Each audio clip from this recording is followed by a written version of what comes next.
சங்கீதம் 146. அல்லேலூயா! என் ஆத்துமாவே கர்த்தரை துதி. நான் உயிரோடு இருக்கும் மட்டும் கர்த்தரை துதிப்பேன். நான் உள்ளளவும் என் தேவனை கீர்த்தனம் பண்ணுவேன். பிரபுக்களையும் ரட்சிக்க திராணியில்லாத மனுபுத்திரனையும் நம்பாதேயுங்கள். அவனுடைய ஆவி பிரியும், அவன் தன் மண்ணுக்கு திரும்புவான். அந்நாளிலே அவன் யோசனைகள் அழிந்து போம். யாக்கோபின் தேவனை தன் துணையாக கொண்டிருந்து தன் தேவனாகிய கர்த்தர் மேல் நம்பிக்கையை வைக்கிறவன் பாக்கியவான்.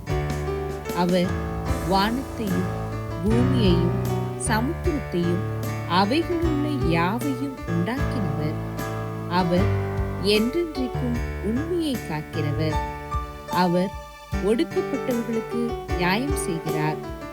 பசியாயிருக்கிறவர்களுக்கு ஆகாரம் கொடுக்கிறார்.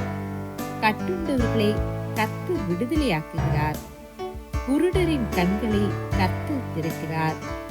மடங்கடிக்கப்பட்டவர்களை கர்த்தர் தூக்கிவிடுகிறார். நீதிமான்களை கர்த்தர் சிநேகிக்கிறார். பரதேசிகளை கர்த்தர் காப்பாற்றுகிறார். அவர் திக்கற்ற பிள்ளைகளையும் விதவையையும் ஆதரிக்கிறார். துன்மார்க்கரின் வழியையோ கவிழ்த்து போடுகிறார். கர்த்தர் சதா காலங்களிலும் அரசாளுகிறார். சீயோனே, உன் தேவன் தலைமுறை தலைமுறையாகவும் ராஜரீகம் பண்ணுகிறார். அல்லேலூயா!